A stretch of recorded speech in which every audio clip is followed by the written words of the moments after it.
Listo. Perfecto. Muy bien, entonces, estamos en condiciones de empezar con la unidad 4. ¿Qué temas vamos a estudiar en esta unidad 4? Aquellos relativos justamente a lo que se llama la supremacía de la Constitución.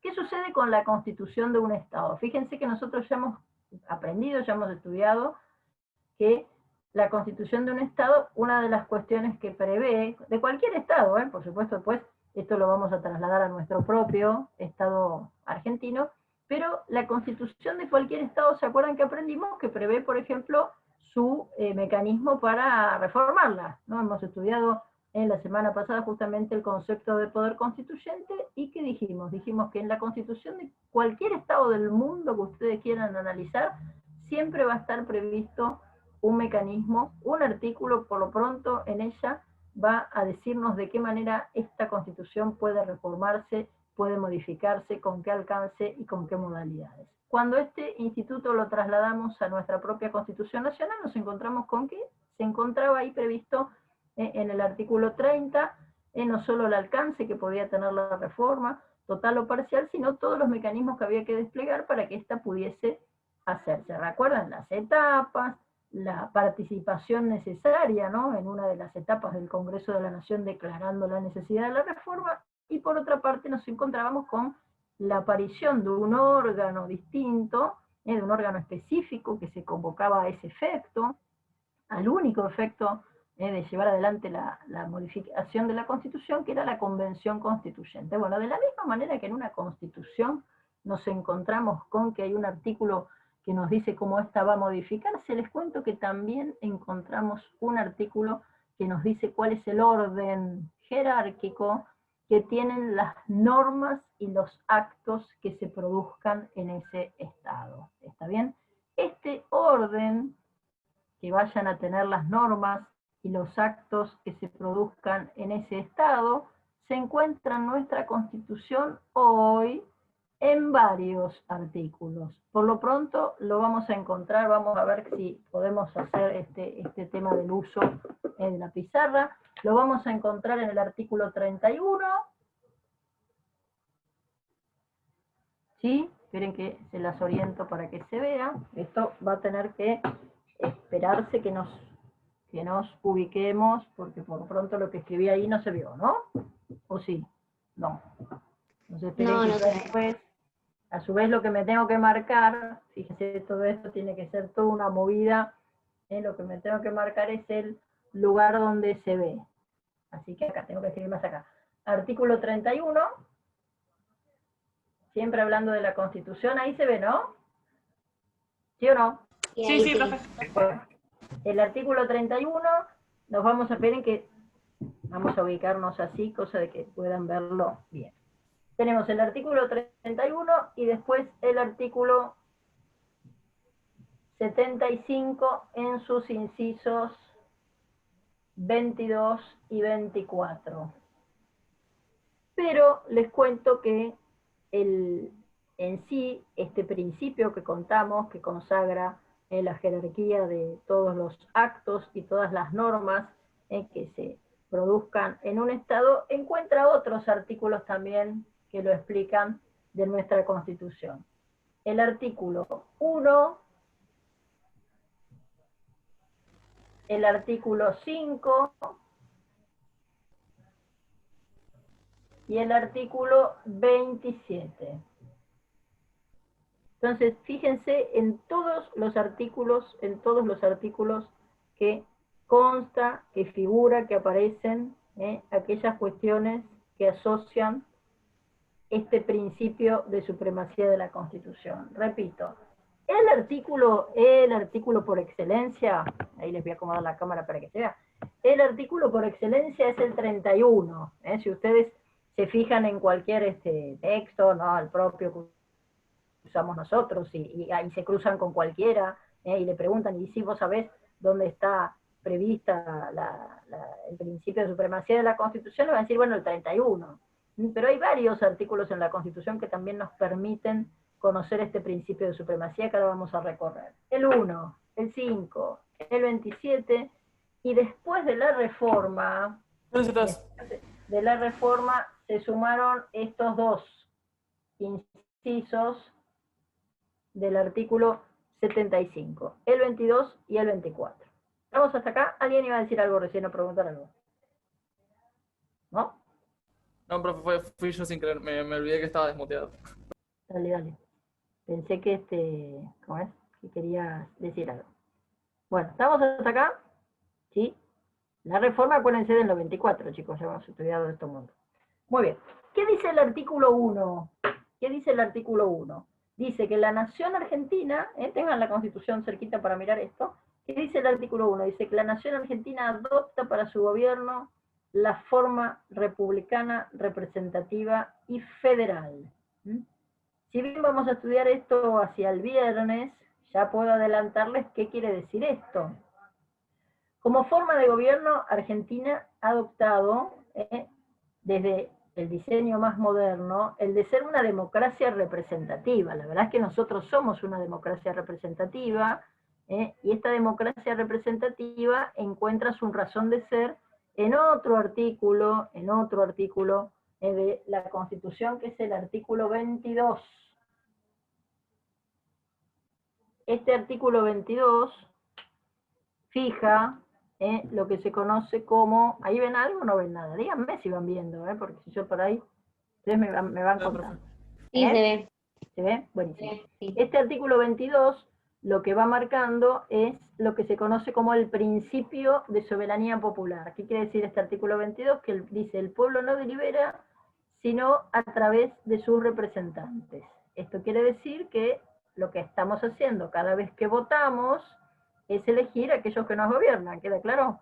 Por eso somos una democracia representativa, ¿sí? La democracia es una forma de gobierno, a través de las cuales es el pueblo justamente quien lleva adelante la forma en que este gobierno se desarrolla, ¿no? Es quien se ocupa de elegir a quienes van a ser nuestros representantes. ¿Para qué? Para llevar adelante aquellas políticas públicas, cumplir con los fines que establece la Constitución. Entonces, eso da cuenta, fíjense, el artículo 1, apenas comienza la Constitución, presenta cuál es nuestra forma de gobierno, ¿verdad? Y por eso señala que nuestra forma de gobierno es una forma, no dice democracia constitucional ni democracia representativa, porque estamos hablando de un artículo de 1843.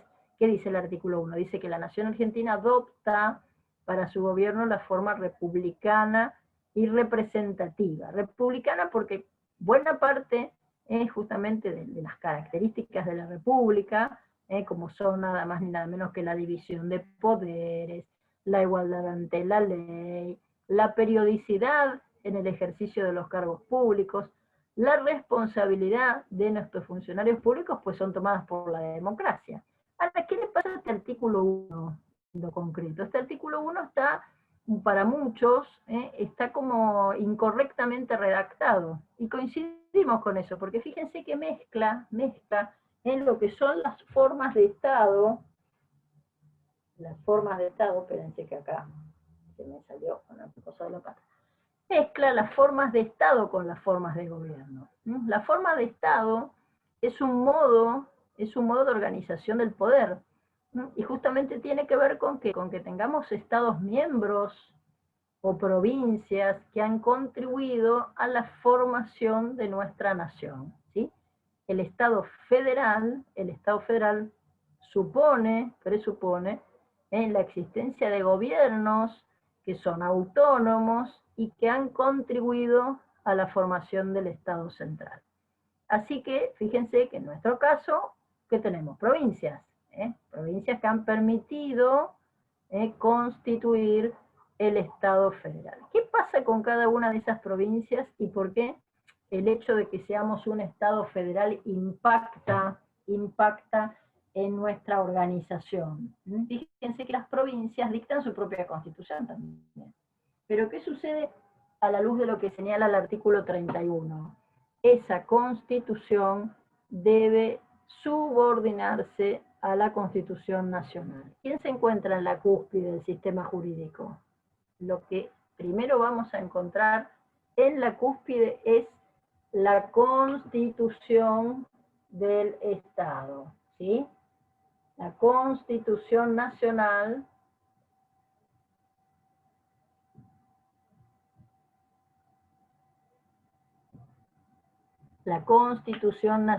la vamos a encontrar en la cúspide, en el nivel más alto de nuestro ordenamiento jurídico. Y por eso es muy valioso este artículo 1, porque nos dice, para entender mejor este principio de supremacía, que la estructura de nuestro Estado es federal. Quiere decir que, fíjense, hay dos ordenamientos jurídicos que conviven y coexisten pacíficamente. ¿Cuáles son estos? Los ordenamientos jurídicos de cada una de las provincias, y por supuesto de la ciudad de Buenos Aires también, y la propia Constitución de la Nación. Todos esos ordenamientos jurídicos conviven en nuestro sistema normativo, ¿sí? Cuando ustedes se preguntan, bueno, en nuestro sistema de normas, en el conjunto de normas que rigen nuestras vidas, ¿no? ¿Qué normas existen? Pues existen normas de cada provincia, existen las normas de la Ciudad de Buenos Aires, por ejemplo, y todas ellas se deben sujetar, se deben someter a las normas del Estado federal, ¿sí? Deben ser conforme a ellas, nunca pueden alterar, nunca pueden justamente desnaturalizar lo que la Constitución Nacional disponga, porque justamente, ¿qué es la Constitución Nacional? Es la ley suprema. Acuérdense que la Constitución de un Estado siempre es su ley fundamental, su ley suprema, de la cual se deriva el ordenamiento jurídico todo. Esto recuérdenlo porque es básico, ¿sí? La Constitución de un Estado, repito, la Constitución de un Estado es su ley suprema. De ella se deriva el ordenamiento jurídico todo. De ella se deriva el ordenamiento jurídico todo. Por eso es importante saber este orden, saber cómo se integran este ordenamiento. ¿Por qué? Porque es la propia Constitución, fíjense, es la propia Constitución la que nos dice cómo se hacen las leyes, ¿verdad? Es la Constitución la que nos dice, las leyes se producen por el Congreso. Bueno, ¿qué pregunta se nos viene? ¿A dónde quedan esas leyes? ¿A dónde se colocan esas leyes en el ordenamiento jurídico?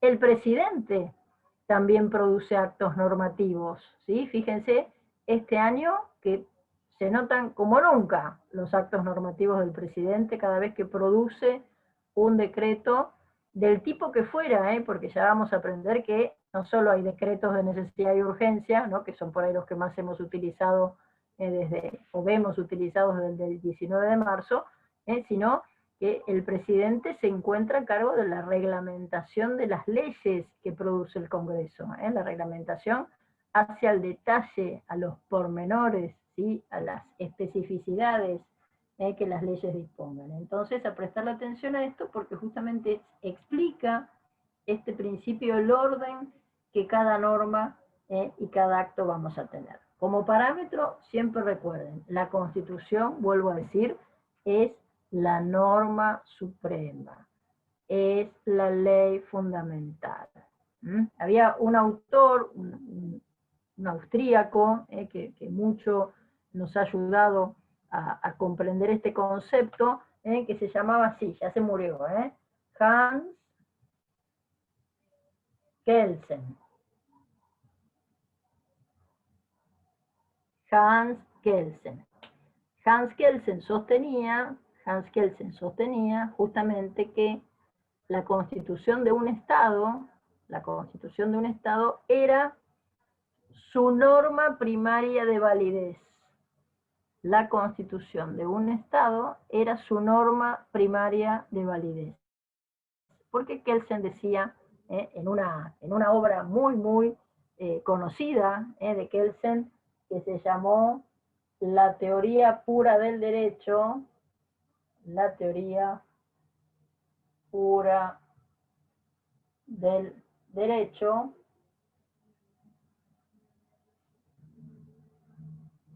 Kelsen sostenía que la constitución de un Estado de cualquiera, les cuento, Kelsen le hablaba al mundo, no nos hablaba a nosotros, decía que la constitución de un Estado era su norma primaria de validez. ¿Por qué su norma primaria de validez? Porque de esa constitución se derivaba cómo iba a formarse todo el orden normativo, ¿sí?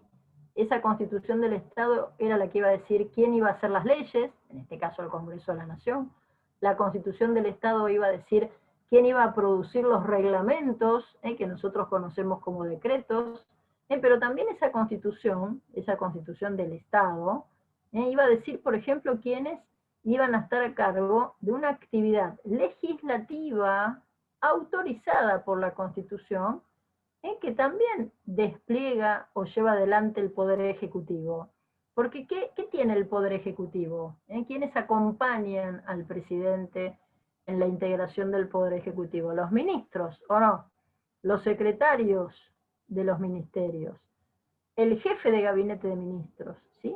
Aparecen también organismos descentralizados que producen normas, y que van a regir la vida profesional de ustedes en el futuro próximo, la AFIP, el ANSES, el Banco Central, ¿sí? Estos también producen normas. Vamos a ver en este esquema de supremacía a dónde colocamos esas normas que producen estos organismos. ¿Dónde van a estar? Por supuesto, ¿qué se les ocurre? Por lo pronto van a estar abajo de la Constitución, porque ¿qué es la Constitución? Es la norma de mayor valor, ¿sí? La más importante. Así que del artículo 1, recuerden entonces, surge esta multiplicidad de órdenes jurídicos, los de las provincias, el propio de la Ciudad de Buenos Aires y el nacional. ¿Cuál es el de mayor valor? Siempre es el de la nación, la del Estado federal. Este artículo 1 deben leerlo armónicamente con el 5, porque ¿qué es lo que prevé el 5? ¿Qué prevé el artículo 5? Prevé que cada provincia dicte para sí su propia constitución.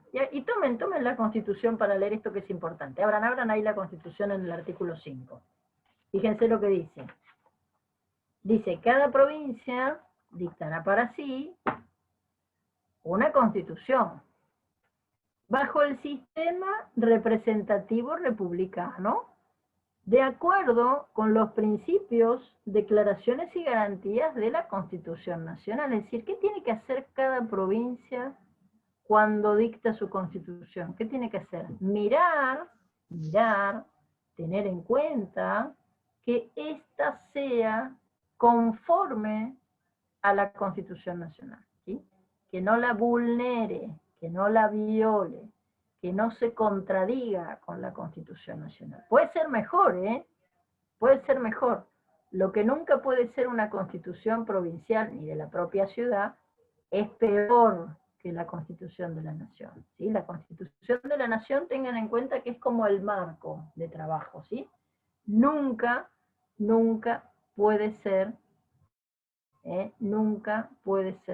peor a lo que la Constitución Nacional señala. Por eso, fíjense esta frase, ¿no? Cada provincia va a dictar para sí una constitución bajo el sistema representativo republicano. Obviamente, ¿qué desaparece en las constituciones provinciales? La orden, el recaudo de que sean conforme al Estado federal, porque es el Estado central el que se organiza como un Estado federal, no las provincias, ¿no? Las provincias justamente contribuyen a la constitución de ese Estado federal. Entonces dice, fíjense, de acuerdo, de conformidad, conforme, de acuerdo, de conformidad, conforme, sin contradecir, podemos ahí buscar muchísimos sinónimos, de acuerdo, conforme, sin contradecir a la Constitución Nacional. Por eso, siempre las constituciones provinciales van a estar subordinadas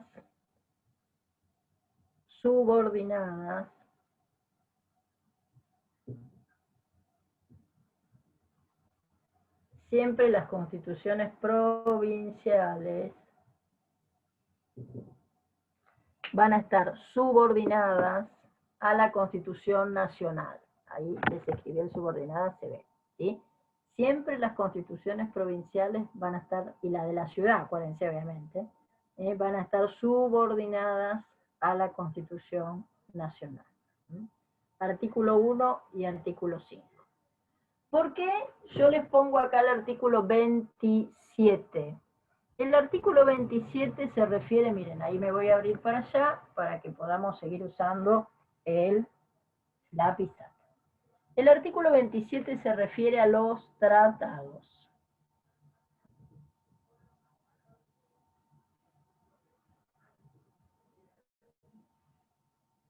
¿Escucharon hablar alguna vez de los tratados?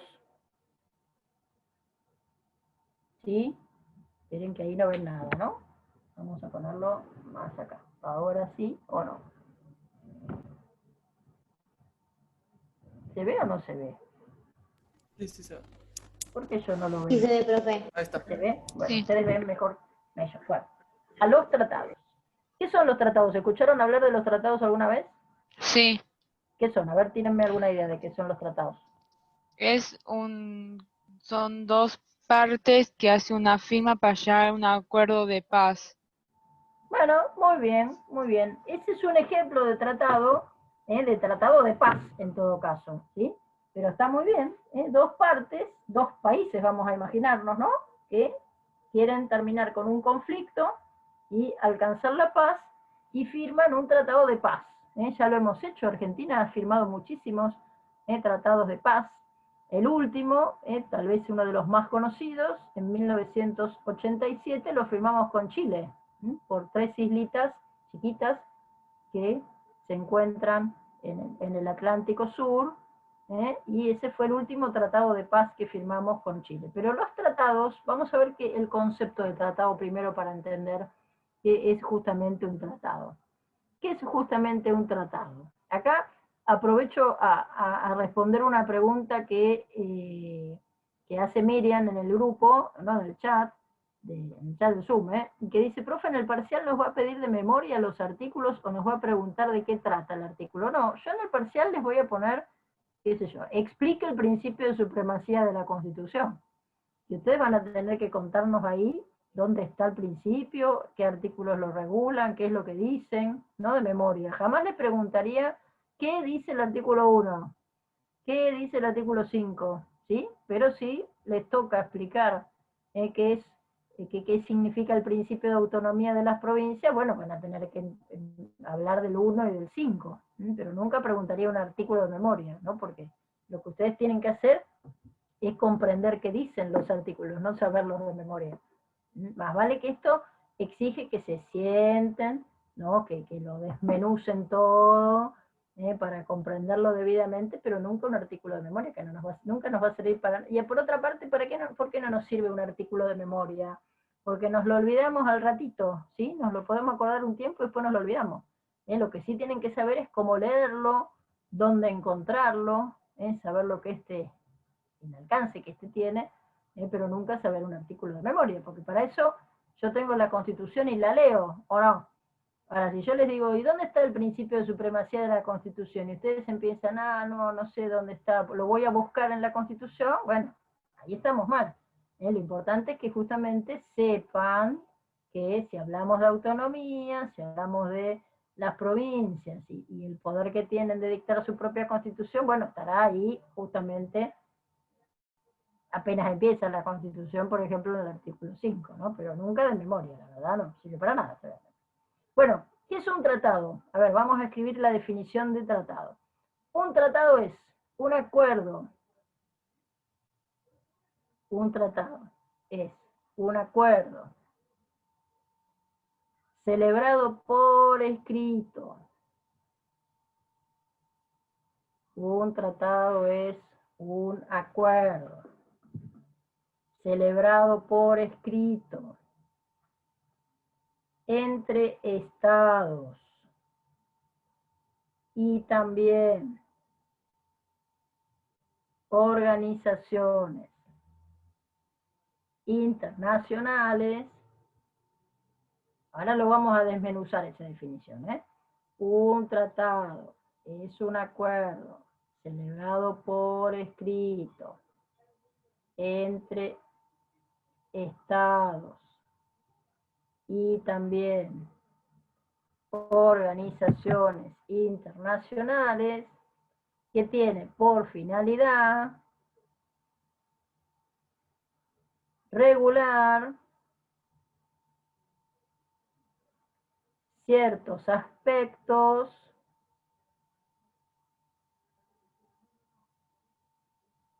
de algún proyecto o acción que quieran desarrollar en común.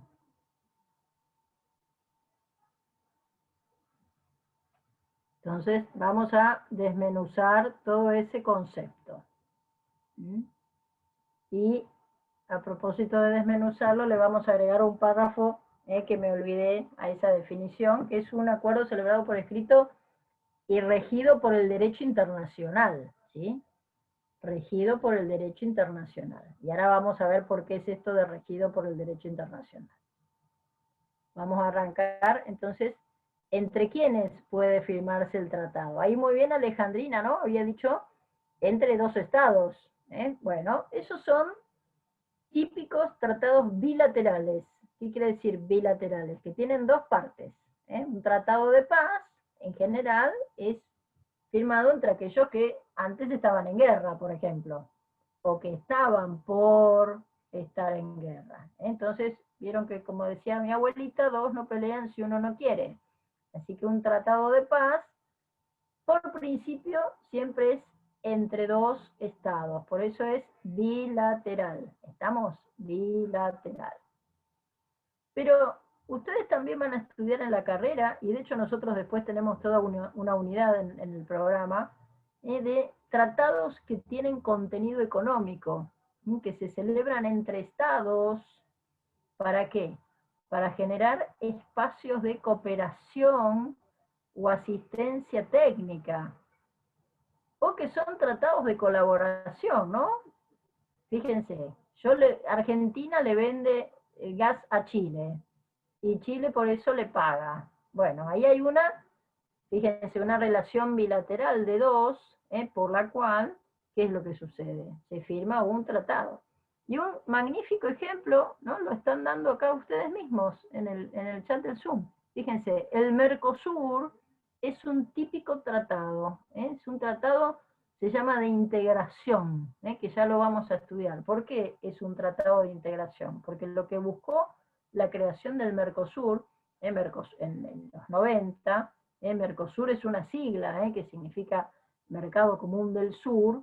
Lo que buscó justamente la creación del Mercosur fue generar un espacio entre los Estados miembros de este Mercosur, que originariamente, les cuento, fueron Argentina, Uruguay, Paraguay y Uruguay. Argentina, Uruguay y Paraguay. ¿Para qué? Para generar espacios en común de integración económica, política, cultural, y facilitar, entre otras cosas, todo lo que ha sido la provisión de bienes y servicios, ¿no? Esta fue un poco la idea del Mercosur en su momento. Más tarde al Mercosur les cuento que se sumaron Chile y Venezuela.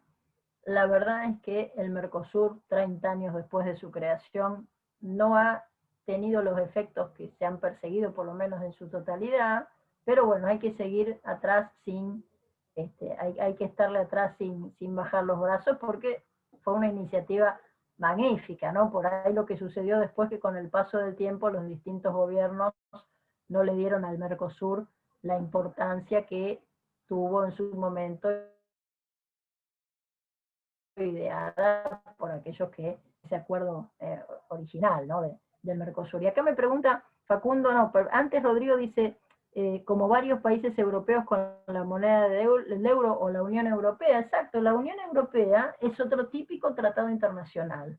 Fíjense, de unión, de comunión entre estados, que buscaron llevar adelante ciertas acciones en común, ciertos proyectos en común, ¿no? En el caso de la Unión Europea son varios los proyectos, Pero entre las cosas que significó la creación de la Unión Europea, fue justamente la producción de una moneda única, de circulación entre los estados, como es el euro, y la creación, por otra parte, de un mercado para ese euro, de un mercado común, con el cual se comercializan los distintos bienes y servicios. Y fíjense, de hecho, todos los problemas, fíjense que hasta hay un pasaporte, que más allá que es de cada estado, lo es de la Unión Europea con el peso que esto significa. ¿sí? Así que es muy importante esto de pensar en términos de tratados internacionales para lograr acuerdos con otros estados. A veces, como les decía, ahí voy a la diferencia, ¿no? Y de circulación, claro. Ahí voy a la diferencia con un contrato. Fíjense que los tratados, como les contaba, pueden ser bilaterales, si lo firman solamente dos estados, o multilaterales. Es una muy buena clasificación para tener en cuenta. Vamos a hacerla acá en el cuadrito. A ver. Bilaterales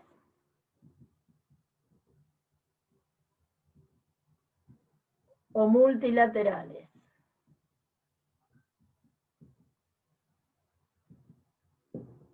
Bilaterales o multilaterales. Cuando son bilaterales, son entre dos estados nada más. Son dos estados. Y cuando son multilaterales, son entre varios estados, entre muchos estados.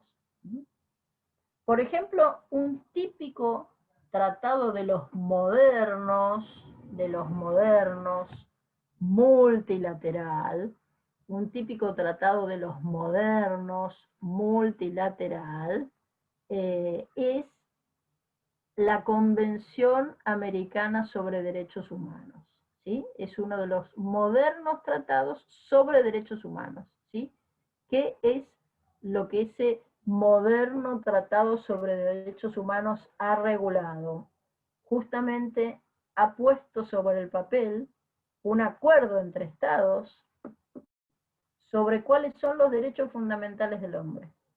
Sobre cuáles son los derechos fundamentales del hombre. Convención Americana sobre Derechos Humanos, que ustedes van a estudiar o van a escuchar también mencionar como Pacto de San José de Costa Rica, ¿sí? Porque es otro nombre que se le da a la Convención Americana sobre Derechos Humanos, como el nombre de batalla, el nombre más conocido suele ser Pacto de San José de Costa Rica. ¿Por qué? Porque Costa Rica fue el primer estado de las Américas que firma este instrumento internacional.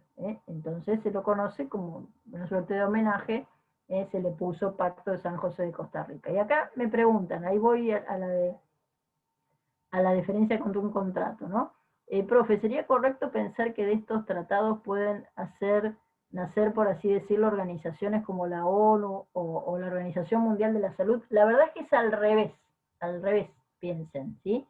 La Organización Nacional, la Organización Nacional de las Naciones Unidas, la ONU, la Organización de las Naciones Unidas, nace como consecuencia de la voluntad de los estados de tener justamente un órgano contenedor, o que concentre las herramientas de la cooperación internacional. Y es la ONU, o es la OEA, ¿no? La ONU en el ámbito de las Naciones Unidas y la OEA en el ámbito regional, ¿no? De las Américas, las que después propiciaron, ¿no? Fomentaron, fogonearon, ¿no? Pusieron un poco el acento en la necesidad de que los estados firmen tratados entre ellos. Ahora, fíjense la diferencia entre un tratado común y corriente, como estos que hemos hablado, de cooperación, de asistencia, hasta de paz, y un tratado sobre derechos humanos. ¿Saben cuál es la diferencia? Los efectos. ¿Por qué?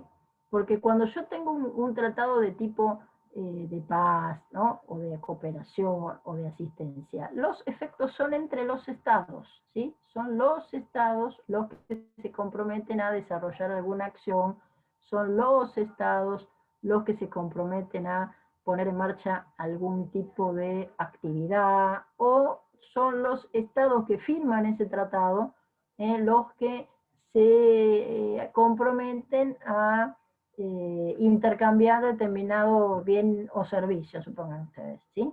En cambio, miren la particularidad. Por lo tanto, en esos tratados que les contaban, los efectos son horizontales, se dice, entre los firmantes, ¿sí?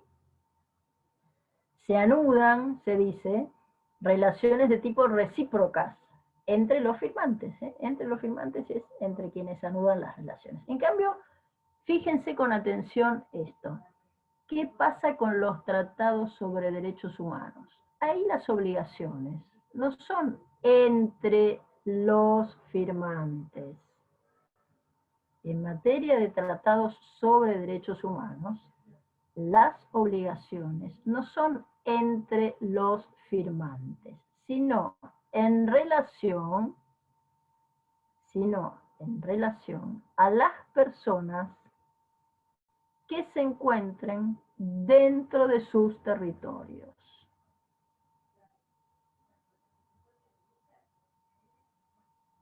Vuelvo a repetir, ¿sí?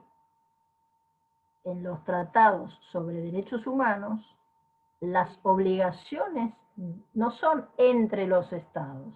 Por eso se dice que no son tratados de reciprocidad, sino que los estados, ¿no? Fíjense, a diferencia de los de recién, el efecto es vertical. ¿Qué quiere decir que es vertical? Que cada estado se obliga a proteger, a cuidar, a garantizar el efectivo goce y ejercicio de los derechos de las personas que se encuentran dentro de su territorio. Como se dice, bajo su jurisdicción. ¿Para qué? Para que puedan disfrutar plenamente de sus derechos. Entonces ahí, a diferencia de los otros, que el efecto era horizontal, porque es entre los firmantes, acá saben qué pasa en los tratados sobre derechos humanos. Los firmantes, ¿por qué yo necesito muchos que firmen? ¿Por qué necesito que cada vez más estados se comprometan en términos de derechos humanos? Porque yo lo que necesito es que tenga fuerza ese instrumento, ¿sí? Que cada vez más estados se comprometan en defender, en proteger, en garantizar los derechos fundamentales del hombre. Y estos son modernos, tratados sobre derechos humanos, que, como se dice, que tienen mucha fuerza.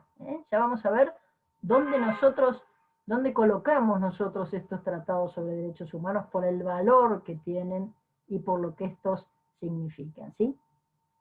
Por ahí preguntaba alguno, ¿se entiende lo que estamos viendo o no? Díganme, ¿sí? ¿Se entiende? Sí, sí. Bueno, por ahí me Sí, profe, se preguntaban entiende. en el chat qué diferencia hay entre un contrato y entre un tratado, ¿sí? Los contratos en realidad, en principio se firman entre particulares, Ustedes van a ver contratos más bien en derecho en lo que es instituciones de derecho privado, porque los contratos se firman en principio entre particulares. Pero hay contratos internacionales también, ¿sí? Muchas veces contratamos, por ejemplo, una empresa extranjera, ¿para qué? Para hacer un acueducto, por ejemplo, ¿sí? Y bueno, en ese caso hay un contrato internacional, pero con una finalidad, fíjense, específica para la prestación de un servicio concreto que va a facilitar a cambio de dinero, por cierto. Los contratos siempre tienen contenido, ¿no?, económico. Siempre tienen contenido económico, los contratos. No hay contratos sin dinero de por medio. A ver, ahí qué más decían. Los tratados son entre estados, claro. Y desde que existen las organizaciones internacionales, como la ONU, como la OEA, también muchos de sus órganos, forman parte muchas veces de los tratados o los auspician, ¿sí? O les interesa, ¿no?, que estos se firmen. Piensen en todos los tratados que también van a estudiar, todos esos convenios, esos acuerdos internacionales que van a estudiar, por ejemplo, cuando vean derecho del trabajo y la seguridad social, ¿no? Todo lo que implican las normas de la Organización Internacional del Trabajo, por ejemplo. O cuánto escuchamos en estos meses hablar de las directrices de la Organización Mundial de la Salud. ¿Por qué? Porque las organizaciones internacionales también crean normas que después son de aplicación en los estados.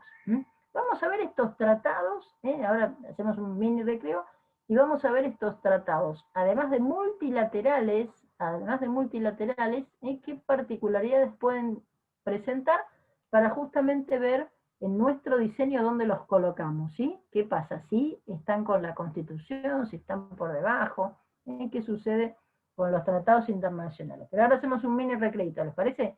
Son 4:10, y hacemos un recreito hasta 4:25, ¿estamos? 4:25 seguimos. Listo, profe, Vale, buenísimo. profe. Ahí prendí una luz que me parece que se ve mucho mejor, ¿no? Bueno, en el tema de los tratados, chicos, acuérdense que esto que les contaba hace un rato, los efectos horizontal y vertical, está piola para ubicarse en relación al tipo de tratado que se refiere. Y otro tema que tienen que tener en cuenta, porque después nos van a aparecer estas normas en la Constitución y necesitamos comprenderlas, es, por ejemplo, qué sucede en materia de tratados sobre derechos humanos en particular, ¿sí? En materia de tratados sobre derechos humanos en particular, tenemos de muchos tipos, ¿sí? En realidad, en razón de la materia, a ver, para entenderlo un poco mejor, fíjense, en razón de la modalidad de la firma, recién contábamos que había bilaterales y multilaterales, ¿verdad? En razón de tipos de tratados, contábamos que había de cooperación, de asistencia técnica, de colaboración, de integración, tratados sobre derechos humanos, por ejemplo. Y en este último caso, cuando hablamos de tratados sobre derechos humanos, la variedad es muchísima, ¿sí? Tenemos tratados sobre derechos humanos, de los que se denominan, vamos a escribirlo por acá, fíjense, me vengo otra vez a escribir, ahí vamos a ubicarnos. En materia de tratados sobre derechos humanos, tienen, ahí se ve, Profe, disculpa, ¿podemos ver un poquito más? más ahí o más arriba. Ahí está, no, ahí está, gracias. En materia de tratados sobre derechos humanos tenemos generalistas o generales y especiales.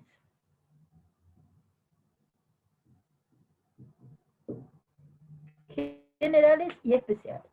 ¿Cuál es la diferencia entre los generales y los especiales? Los generales, siempre en materia de tratados sobre derechos humanos, los generales son aquellos que abarcan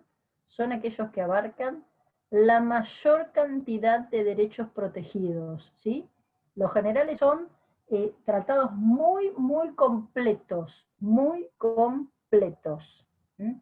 Ejemplo de estos tratados muy completos, van a ver ustedes, yo les recomendaría acá que abran la Constitución en el artículo 75, inciso 22, para que puedan justamente marcarlos ahí, para que sea más fácil después poder estudiar, identificarlos con sus nombres propios, ¿no?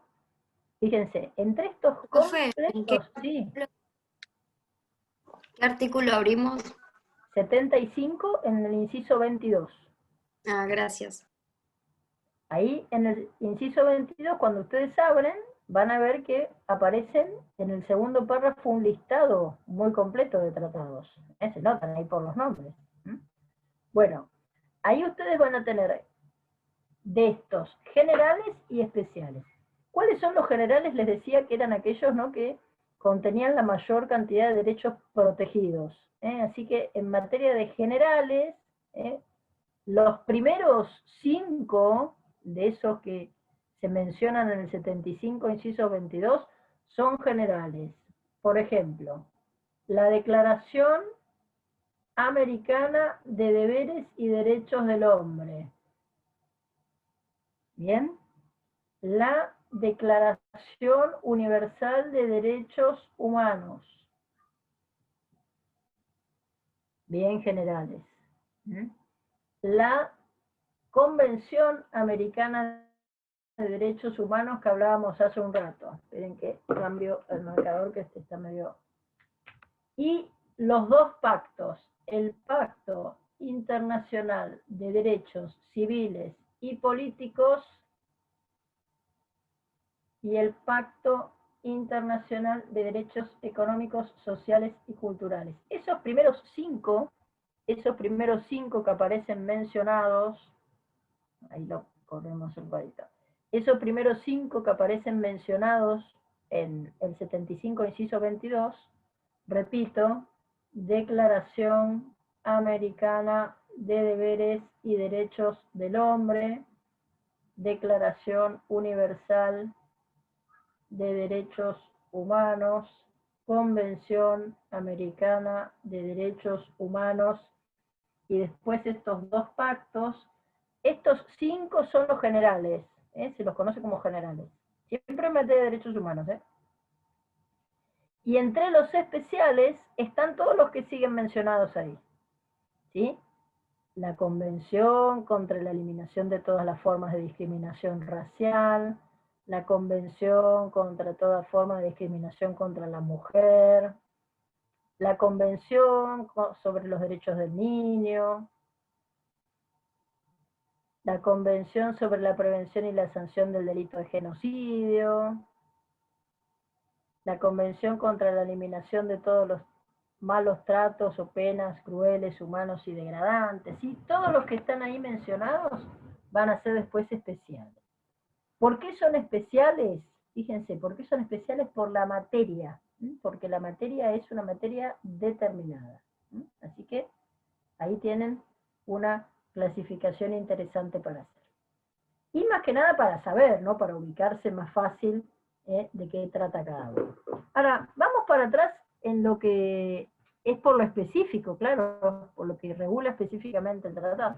Vamos un poquito más atrás en relación a lo que veíamos hace un rato a título de definición, ¿no? ¿Se acuerdan que habíamos dicho que un tratado era un acuerdo celebrado por escrito entre estados, entre organizaciones internacionales, y dijimos que estaba regido por el derecho internacional, ¿se acuerdan? ¿Por qué decimos que está regido por el derecho internacional? Porque un tratado entre estados no puede regularse por el derecho de un estado, tiene que regularse por un derecho nuevo, nacido de esa relación. Imaginen ustedes un partido de fútbol en un mundial, ¿sí? Juegan, qué sé yo, ¿Podría repetirlo, por Argentina, favor? decime Julieta, ¿qué? ¿Podría repetirlo, por favor? Claro. ¿Qué pasa con los tratados? Los tratados tienen que regirse por un derecho nuevo, por un derecho que se llama un derecho internacional, que pueda regular los aspectos de la aplicación y la interpretación de ese tratado. Imagínense que haya un conflicto en, el ejemplo que recién les decía, ¿sí? En un mundial de fútbol, por ejemplo. Ahora vamos con la jerarquía, parate un cachito, que tenemos primero que definir cuáles son. Aguantá un minuto ahí para esto, Rodrigo. Imaginen un partido en un mundial de fútbol, ¿sí? Que juegan Argentina y Uruguay. Los árbitros de ese encuentro, ¿no? Los 3 árbitros y el cuarto, ¿no? El cuarto que queda como suplente de cualquiera de los 3 que le pueda pasar algo. Esos 4 árbitros, ¿a ustedes se les ocurre que pueden ser argentinos o uruguayos? No, la verdad es que no. Van a tener que ser de otra nacionalidad, porque ¿qué tiene que tener un árbitro en ese caso? Tiene que ser justamente neutral. Bueno, en el ámbito de un conflicto que se dé entre estados, por la aplicación de un tratado, también el derecho tiene que ser neutral, tiene que ser un derecho distinto al derecho de esos estados. Si no, los conflictos no podrían resolverse neutralmente, no habría un derecho parcial para aplicar. Por eso se dice regidos por el derecho internacional, justamente para que sea, como ahí dice Rodrigo en el chat, para que sea imparcial, para que la solución contemple soluciones que sean imparciales. Y después otra cosa que veíamos en la definición es que, o repasemos un poco la definición, en el sentido que no importa el nombre que tenga el tratado, el tratado puede llamarse convención, puede llamarse acuerdo, puede llamarse pacto, lo importante es mirar qué es lo que regula ese tratado. Si estamos hablando de que regula relaciones entre estados, o entre estados y también participación de organizaciones internacionales, estamos ante un tratado propiamente. Bueno, ¿qué pregunta se viene ahora? Fíjense que en materia de tratados nosotros habíamos puesto acá el artículo 27, así que ahora en la Constitución, ahora en el artículo 27, para ver qué es lo que dice este 27. ¿Y por qué ubicamos el artículo 27 dentro de lo que es el concepto de supremacía constitucional, porque también los tratados están dentro de nuestro derecho, así que hay que pensar qué lugar ocupan en nuestro derecho.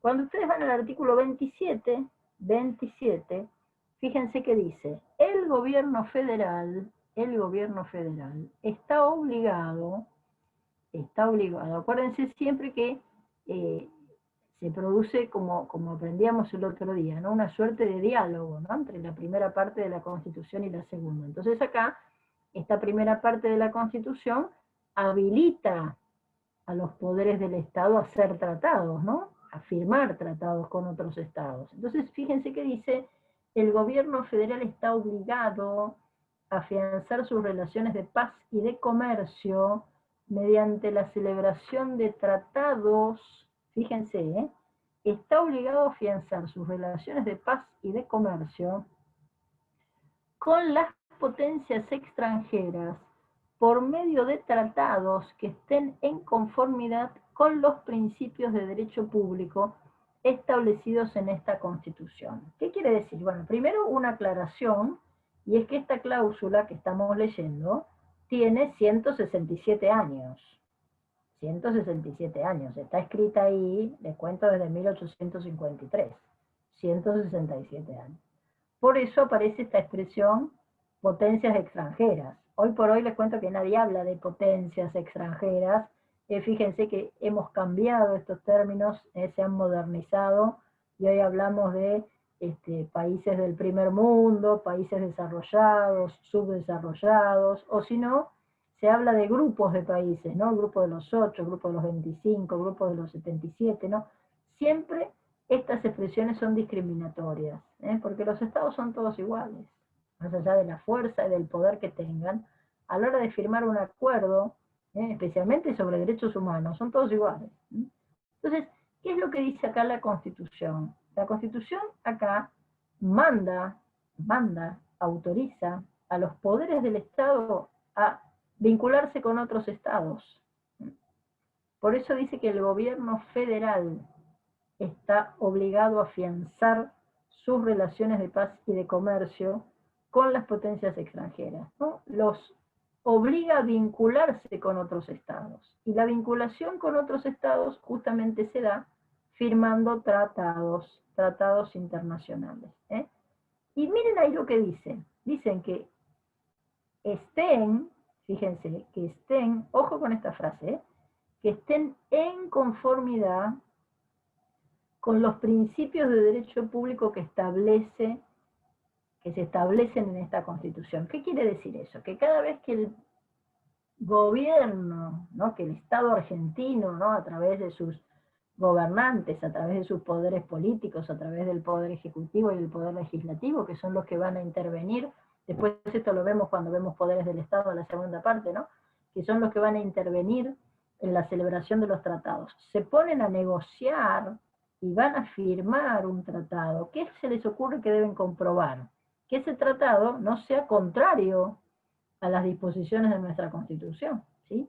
Tienen que verificar que podamos cumplir lo que ahí firmamos, y que no se altere la Constitución, que no se viole la Constitución, que no podamos, justamente con la firma de ese tratado, alterar el espíritu de nuestra Constitución. Por eso acá es muy claro el artículo 27, ¿no? Cuando dice que tienen que ser conformes a la Constitución, que tienen que ser de posible cumplimiento, ¿sí? Tenemos que firmar tratados que no contradigan los principios básicos justamente descritos en nuestra Constitución. Por lo que se viene la pregunta, en nuestro diseño constitucional, ¿a dónde ponemos a los tratados? Porque ¿se acuerdan que dijimos vamos a hablar del principio de supremacía, ¿no?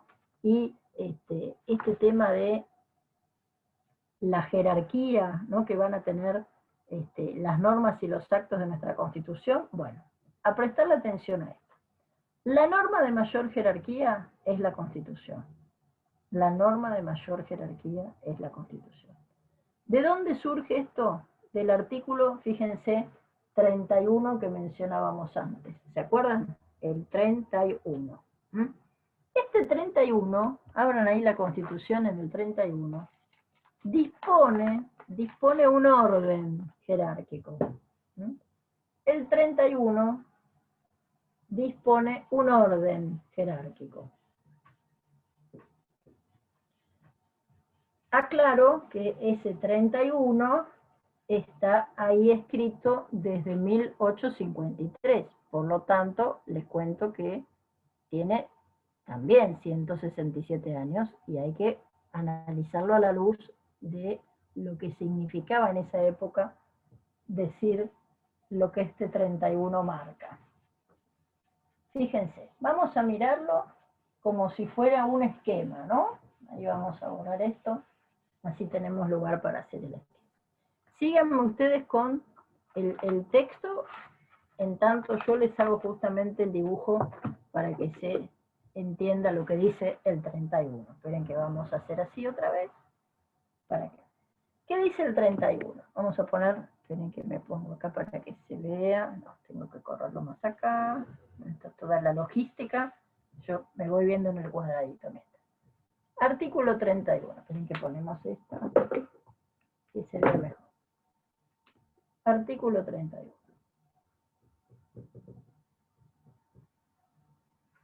Que recuerden que es de 1853, ¿sí? Este artículo 31 presentaba la organización de nuestras normas y actos como si fuera una pirámide. ¿Por qué? ¿Qué dice el 31? Dice, esta Constitución en la cúspide, esta Constitución, las leyes de la nación que en su consecuencia se dicten. Me siguen con el 31, ¿no? Dice, esta Constitución, coma. ¿Todos están con la Constitución ahí? ¿Sí? Dice, esta Constitución. Muy bien. Dice, esta Constitución, coma. Con lo cual ahí marca un escalón, ¿o no? Marca un descanso, ¿no? Pone a la Constitución en la cúspide, ¿sí? En la cúspide. Dice, esta Constitución, las leyes de la nación que en su consecuencia se dicten por el Congreso y los tratados con las potencias extranjeras son la ley suprema de la nación. Quiere decir que son las normas y actos, porque un tratado es un acto, ¿eh? Es un acuerdo, es un acto. Por lo tanto, las normas y actos de nuestro sistema están integradas por esta Constitución, por las leyes y por los tratados. Este 31, les cuento que se leía de dos maneras. Así, miren. Constitución. Por debajo de la Constitución las leyes y debajo de las leyes los tratados. Primera posibilidad. ¿Por qué? Vuelvo a repetir que dice el 31. Dice, esta Constitución, coma, las leyes de la nación que en su consecuencia se dicten por el Congreso y los tratados con las potencias extranjeras son la ley suprema de la nación, ¿sí? Bueno, pero algunos autores decían, pero no, la lectura tiene que ser esta. Yo estoy hablando de la Constitución en la cúspide siempre. Pero no hay razón para que las leyes y los tratados no se encuentren al mismo nivel. ¿Por qué no hay razón? Porque ¿qué hay ahí? Hay una I. Dice, las leyes de la nación que en su consecuencia se dicten por el Congreso y los tratados con las potencias extranjeras son la ley suprema de la nación. ¿Me siguen ahí con el texto? Como ahí hay una I, y la I es un conectivo, miren que vengo para acá, es un, si no tengo que subir ahí, y la I es un conectivo,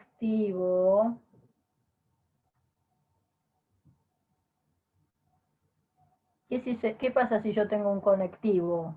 Lo que digo antes y lo que digo después está al mismo nivel.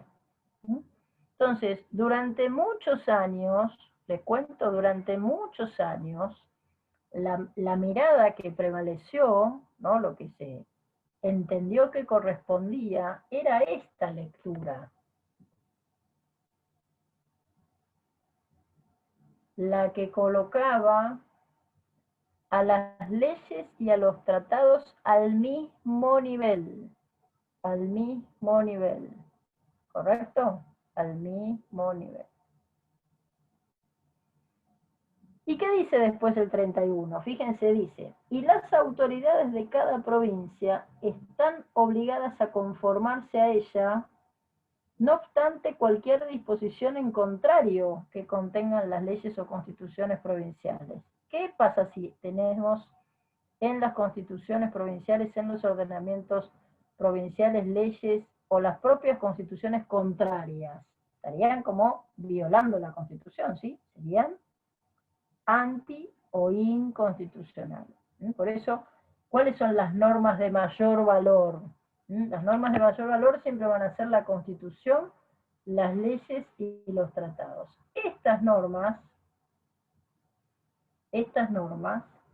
se encuentran por encima de lo que se encuentra aquí, justamente por debajo, que es el derecho provincial y local.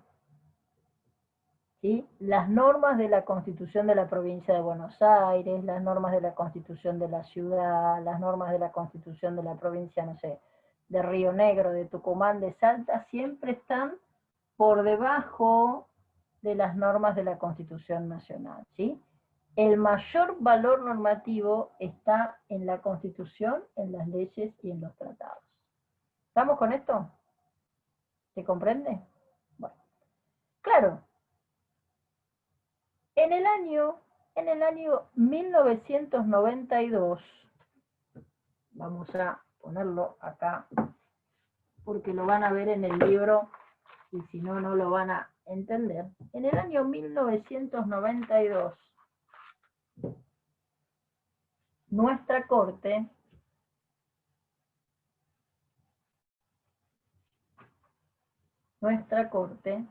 la Corte Federal, ¿no? La Corte Suprema, resuelve un caso que iba a ser un caso histórico, ¿sí? ¿Por qué? Porque en ese caso, nuestra Corte iba a pronunciarse, iba a poner blanco sobre negro, ¿no? A un conflicto de interpretación de este artículo 31 que acabamos de ver, a propósito de si la I es un conectivo o no es un conectivo. Ese caso es del 7 del 92. 7 del 7 del 92. Y fíjense cómo se llama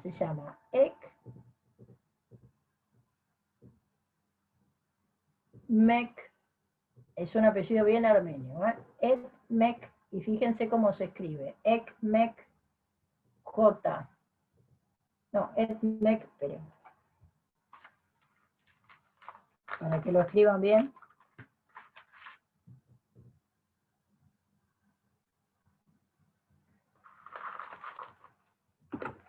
Ekmek, o sea, otra K, D, J-I-A-N. Ekmekjan, con Sofovich.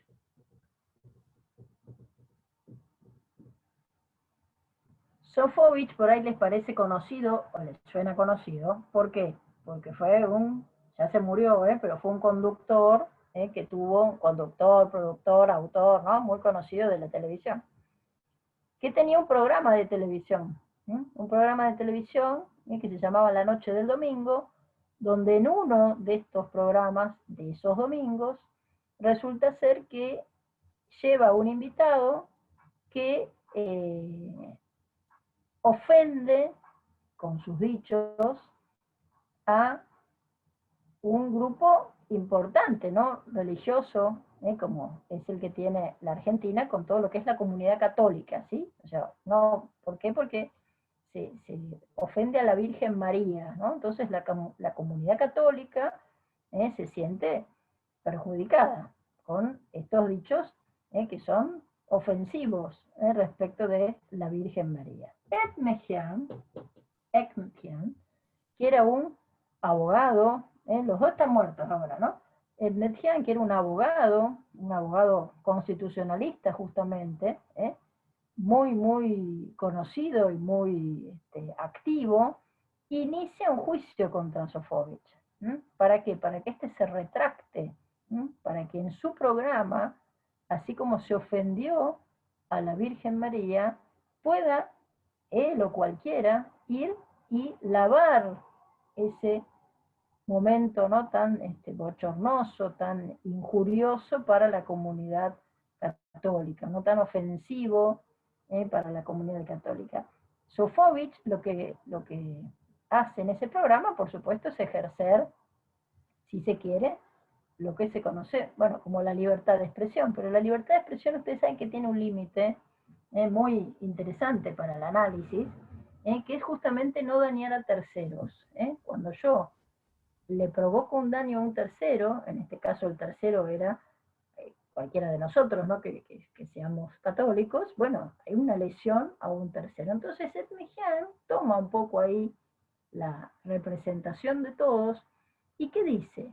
Pide lo que se llama el derecho a réplica, ¿no? La posibilidad de ir al programa de Sofovich para contestar todos los improperios, todas las injurias, las ofensas, que en ese día, que había sido invitado otra persona, Dalmiro Sáenz, bueno, pueda lavar el buen nombre y honor de la religión católica. ¿Y qué hace en ese caso? O sea, los hechos son lo de menos. Yo después se los voy a pasar el caso para que lo tengan, pero los hechos son los de menos acá, en el sentido de que lo que más importa para comprender es que en este caso justamente se analiza cuál es el valor que tienen los tratados, porque este derecho a réplica, la posibilidad de que una persona que se sienta ofendida pueda reclamar por esa ofensa en el marco justo de este programa de televisión, en realidad es un derecho que nosotros tenemos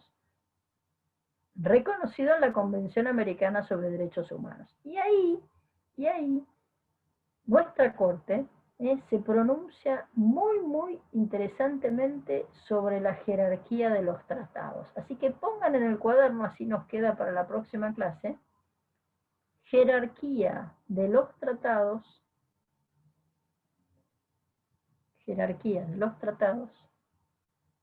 en el caso Ekmejian con Sofovich. ¿Por qué es importante que nosotros lo estudiemos en estos términos? Porque les cuento que esta discusión que se da en un caso,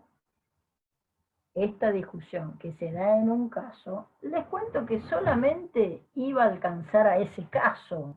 Es decir, lo que se dijera o resolviera en Ekmejian con Sofovich solo iba a alcanzar, solo iba a beneficiar o perjudicar, impactar en el resultado de ese caso en Ekmejian con Sofovich. Y les cuento que lo que de manera más importante impactó en este caso fue que justamente después el tema de la jerarquía de los tratados se incorporó como uno de los temas para reformar en la Constitución del 94. ¿Por qué? Porque si yo lo dejaba como se resolvería en Ekmejian con Sofovich, solo iba a alcanzar a las partes esta supervisión de la Constitución y el alcance de los tratados. Así que el punto está, les cuento que después la reforma de la Constitución recoge este tema de la jerarquía de los tratados en un artículo que recién veíamos, como es el 75, inciso 22. Y después,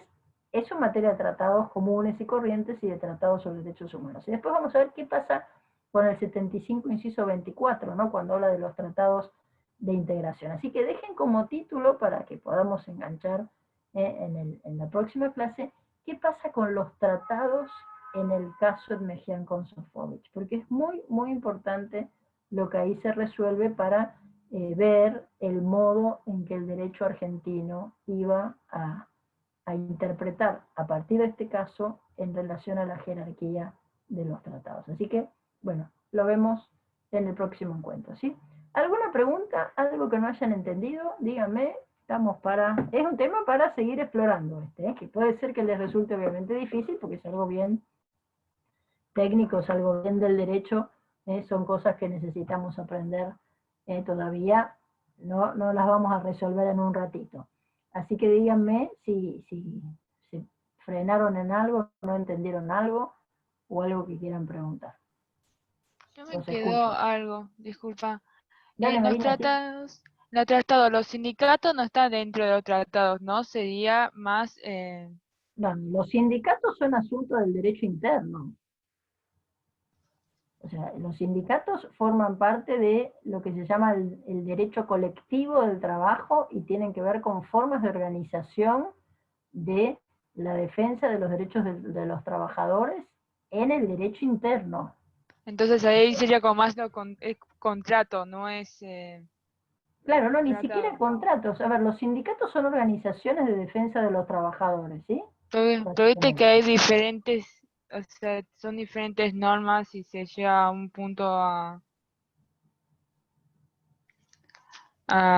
un acuerdo para estar como en normalidad todo.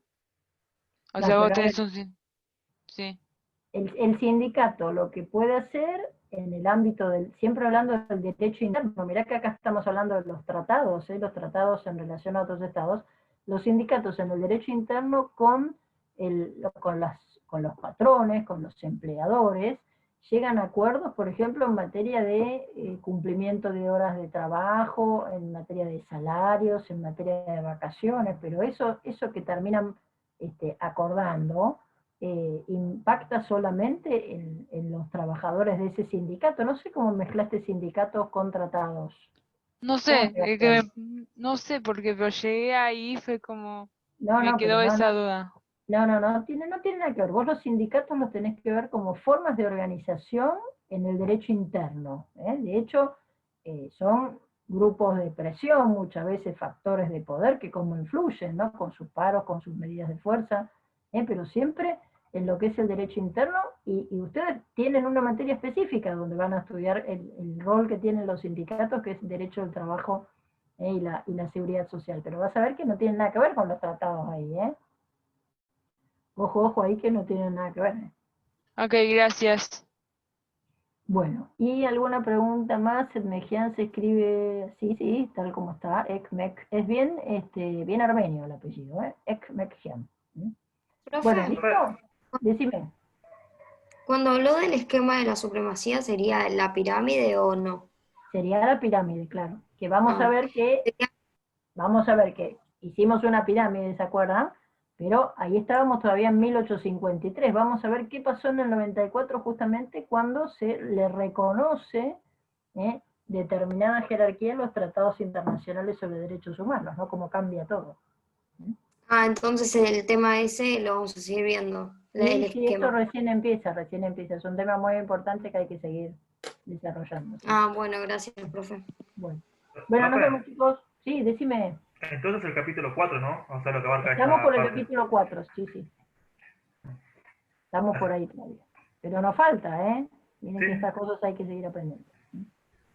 Bueno, nos vemos, chicos. Chau. Chao, profe. Chau, chau. Gracias. Chao, profe.